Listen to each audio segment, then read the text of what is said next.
Assalamu alaikum. My name is Muhammad Hamdullah bin Nasib. I'm the student of BBA 8th semester in the Institute of Khwaja Farid University of Engineering and Information Technology. I'm here to present the problem of finance which we have faced in investment analysis. Here is the conclusion of the problem of finance in the Excel form, and there are some certain questions regarding the performance regarding the firm which we discuss in the word form.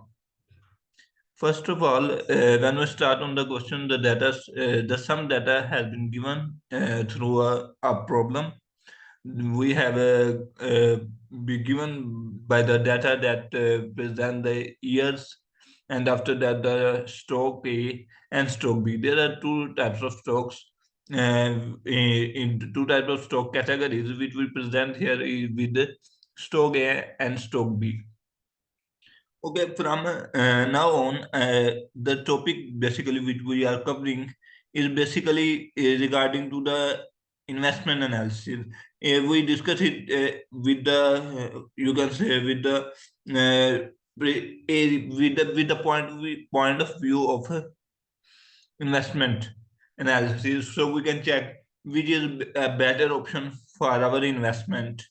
So we can conclude it with arithmetic mean, standard deviation, and other components. Let's start from here. In the starting one, we have just given the stock, the data of stock A and stock B and ES. At the start, we add one to each of these values to conclude the value which we will use in our further conclusion. The first part of this problem is that we have to conclude the arithmetic mean of annual rate of return of each stock, and which stock is more desirable by this measure. So when we came to this point, and we have to conclude our problem, so we can see that here we present basically the formula which is the main function of an Excel. We can assume a formula and put it in Excel. Here is basically represent as sum of F8 and F12.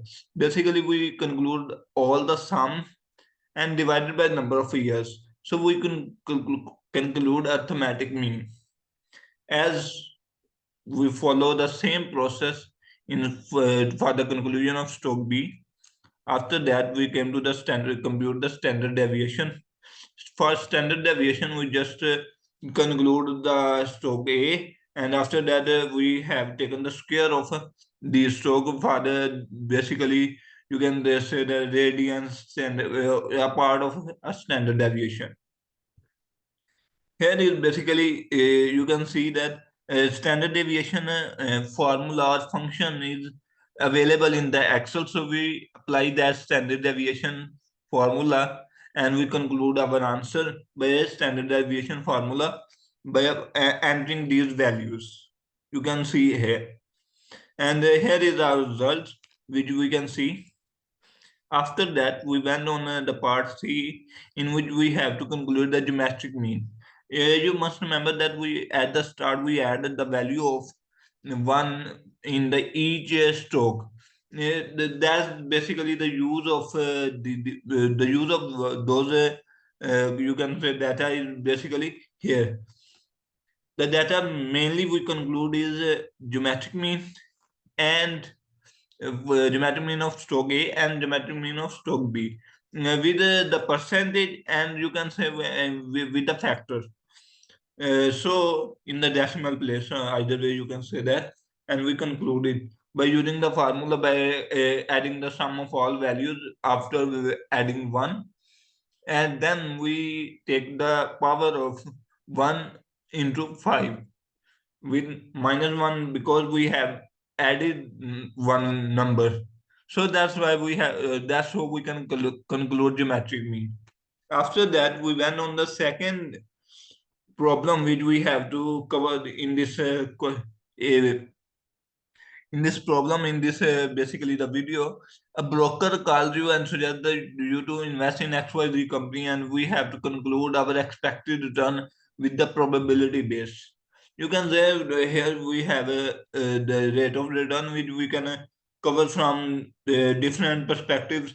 It is basically easy thing to do as compared to expected to take an guess or expect the return. So we can what we will do here is to take the rate of return multiplied by the probability, and we get the expected return for each rate of return. And then what we will do, we will add all, we will can take the sum of these values and then conclude our expected return on overall the company profile. We can pursue that the company give us the expected return of 7.5%, which is a bit low. In the real world, it is basically in Pakistan, the basically risk-free rate is more than 20%, and it's a free thing to get. And for that reason, I think it's a little bit low expected return. So after that, we will go to the Word file and take other problems in consider. So here are our remaining questions. The question basically first we will ask that what are the three components of an investor required rate of return on an investment?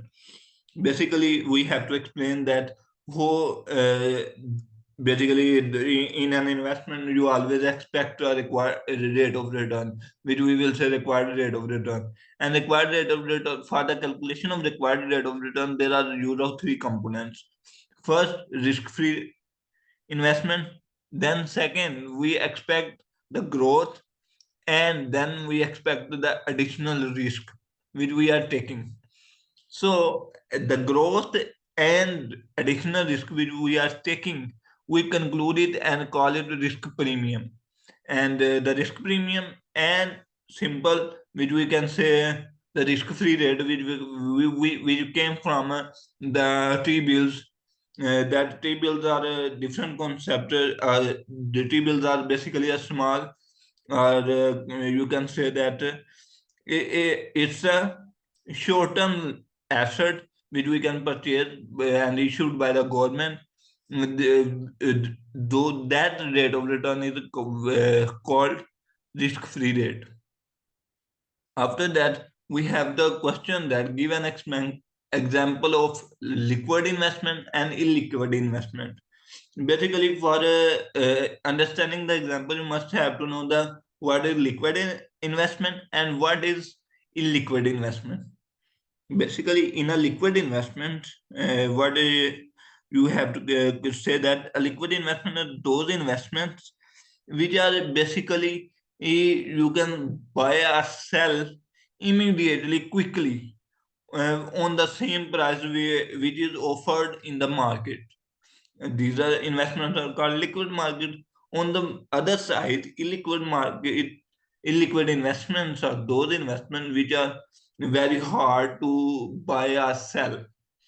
Maybe it is easy to buy, but it is hard to sell. You have to wait for the buyer, you have to wait for the seller to give you that investment. So, if we came to an example for liquid investment, you can conclude that the T bills, because the government issued and everyone can purchase it and then sell it on the market price. So it would be a liquid investment. And on the other hand, illiquid investment, what is illiquid investment? Illiquid investment is basically you can say you have purchased an machinery. A machinery is basically a thing that not every person need. So for to sell the machinery, you have to wait until the buyer is came, and then you can sell the your machinery. So it is an illiquid investment. After that, we have to face the other question, which basically the question is related that you own an equity of alpha company and you read in the financial press that recent bond offering has raised the firm debt to equity ratio from 35 to 55%.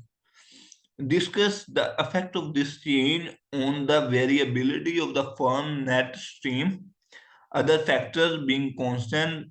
Discuss how this change would affect your required rate of return.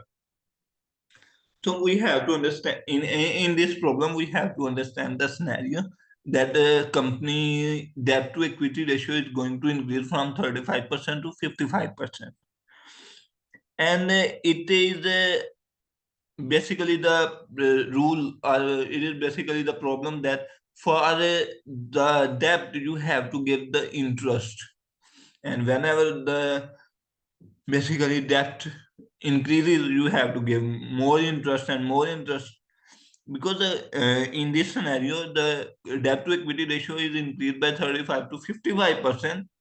The interest must be go very high. So when interest go very high, the company have to give all their money to the interest. So it would be a less chance to get your money. So your risk must be increased, because the company has to give the interest first. Then it comes to your money. So that's why the basically the required rate of return must be increased because of substantial, you can say substantial risk. So it's basically conclude that if the company take the debt more until a certain situation, yes, in the current world, all the companies have to take the interest. All the companies have to take the debt, and for which they have to give the interest to the companies from which they borrow their debt. So there must be a limit. After that limit, there is the less, you can say there is the more uncertainty to get your money back. So it increases the, so it increases your basically you can say it increase your risk. So for to contribute to minimize the risk to for the valuation of risk on the basis of evaluation of risk, your required rate of return must be getting higher and higher, higher. So that's what we have to conclude here. Thank you so much, and I hope that must be clear for everyone. Thank you so much.